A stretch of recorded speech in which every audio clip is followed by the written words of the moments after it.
ओम शांति सुप्रभात।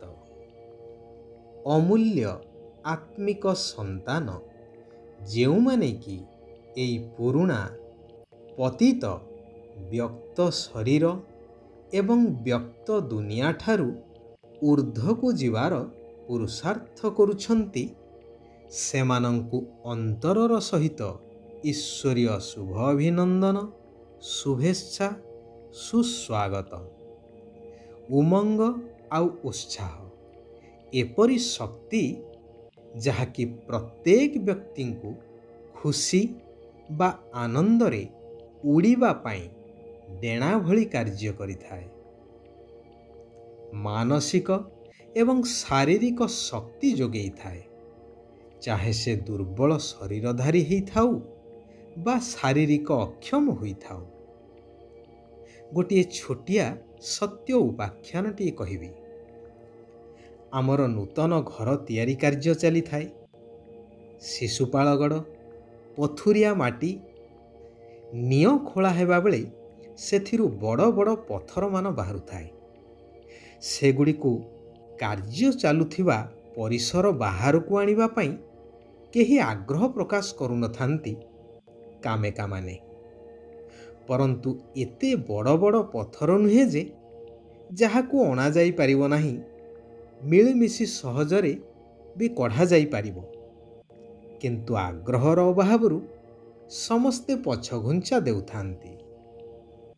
सेमानंक भितरे जणे मध्यवयस्क अति पतला व्यक्ति कार्य करुथांती, जे कि मते देखिले रामभक्त हनुमान भली आंठू माड़ी बसी पड़ी जय श्रीराम कही विराट प्रणाम टीए जनांती। मु कहिली, अरे हनुमान गंधमार्दन पर्वत उठे आनिथिले, आमर एते जण महावीर अछंती सामान्य पत्थर को हटई पारु नाहंती। यह सुनिबा क्षणी सही पतला व्यक्ति जनक खंडे मोटा बाउंस साहाय्य बड़ पत्थर खंड को गड़ेई गड़ेई बाहर को नहीं आसिले। तांको देखा देखी समस्ते मध्य लागिगले। चाहू चाहू सबु पत्थर खंड मान बाहर को आसीगला। कहिबार तात्पर्य जे तांको ठारू बलशाली व्यक्ति जहा करि पारु नथिले केवल उमंग आउ उत्साह भरी देवारु तांको शरीर रे काहू जेपरी अमाप शक्ति माड़ी आसिला। कारण मानसिक स्तर रे से निजकु शक्तिशाली अनुभव करिनेले महावीर हनुमानंक भली। तेणु बड़रू बड़ कार्य मध्य तांकु नगण्य भली मने हेला। वर्तमान समाज रे सही आत्मिक शक्तिहीन हो जाइथिबा कारणरू समस्ते स्थाणु हो जाइछंती, अर्थात पांच विकार रूपी रावणर गोलाम हो जाइछंती। तेणु भगवान आसी समस्तंकु उमंग आउ उत्साह रूपक डेणा लगेई पुनश्च संपूर्ण मुक्त विहंग रूपरे उड़ेइबार कार्य करुछंती।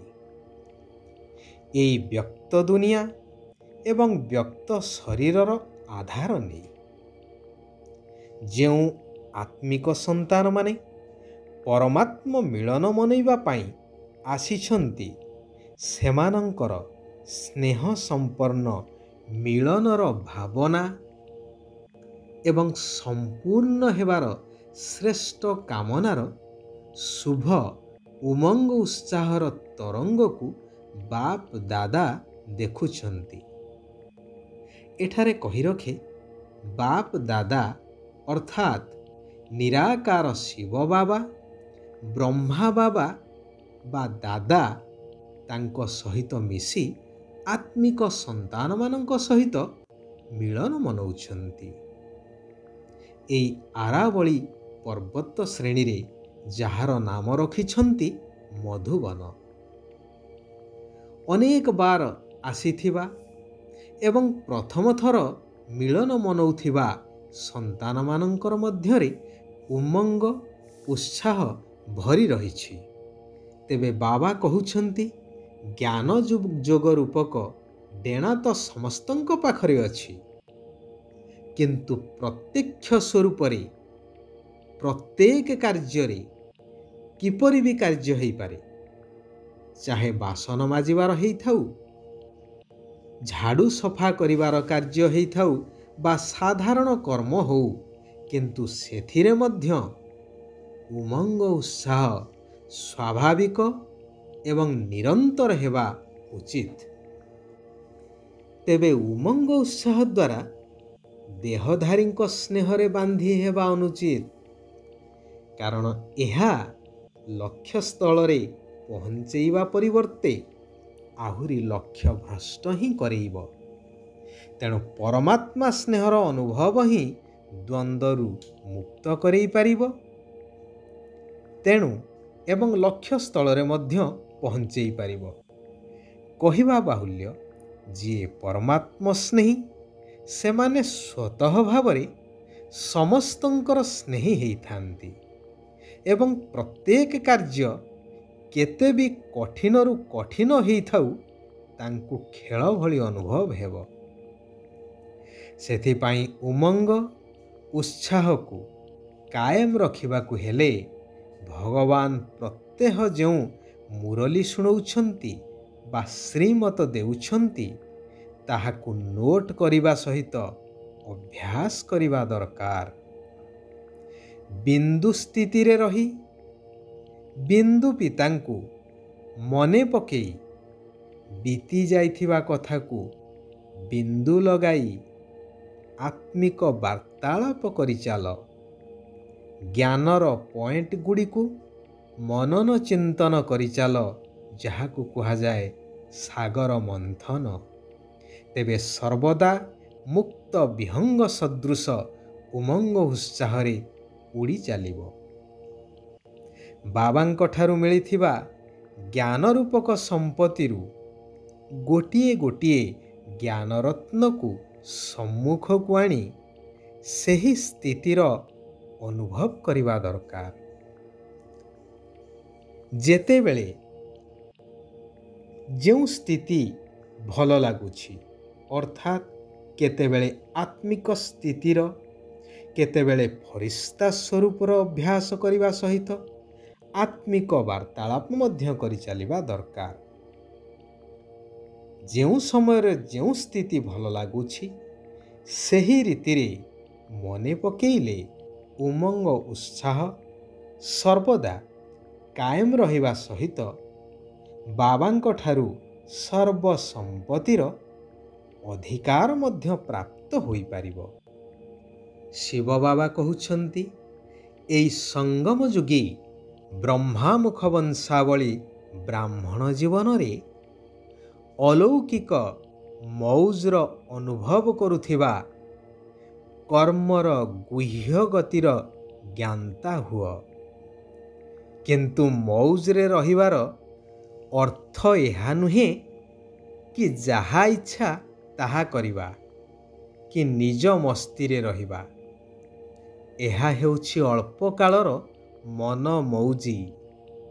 ଏହାଦ୍ୱାରା ସଦାକାଳର ଆତ୍ମିକ ମୌଜ ଦୂରେଇ ଯିବ। ଆତ୍ମିକ ମୌଜରେ ରହିବା ହିଁ ହେଉଛି ଯଥାର୍ଥ ବ୍ରାହ୍ମଣ ଜୀବନ। ତେଣୁ ମୌଜ କରିବା ସହିତ କର୍ମର ଗୁହ୍ୟ ଗତିର ଜ୍ଞାତା ମଧ୍ୟ ହୁଅ। ଅହମ୍ ଅର୍ଥାତ୍ ଅହଙ୍କାର, ବହମ୍ ଅର୍ଥାତ୍ ଅନୁମାନ କରିବା। ଏହି ଅହମ୍ ଏବଂ ବହମ୍ କରିବା ପରିବର୍ତ୍ତେ ସମସ୍ତଙ୍କ ଉପରେ ରହମ୍ କର, ଅର୍ଥାତ୍ ଦୟାଭାବ ରଖ। ଆଚ୍ଛା, ଆଜି ପାଇଁ ଏତିକି। ପୁଣି ଆସନ୍ତାକାଲି ଆମେମାନେ ଏକତ୍ରିତ ହେବା ସେହି କଲ୍ୟାଣକାରୀ ପରମ ପ୍ରିୟ ପରମାତ୍ମାଙ୍କର ଆଉ କିଛି ଅମୂଲ୍ୟ ମହାବାକ୍ୟକୁ ଆଲୋଚନା କରିବା, ଜୀବନରେ ଧାରଣ କରିବା, ନିଜର ଉନ୍ନତି ସହିତ ସାରା ବିଶ୍ୱକୁ ପରିବର୍ତ୍ତନ କରିବାର କାର୍ଯ୍ୟରେ ନିଜକୁ ସହଯୋଗୀ କରିବା। ସାରା ବିଶ୍ୱର ଆତ୍ମାମାନଙ୍କର କଲ୍ୟାଣ ହେଉ। ସମସ୍ତେ ସୁଖ ଆଉ ଶାନ୍ତିର ଅନୁଭବ କରନ୍ତୁ। ଓମ୍ ଶାନ୍ତି। ଓମ୍ ଶାନ୍ତି। ଓମ୍ ଶାନ୍ତି।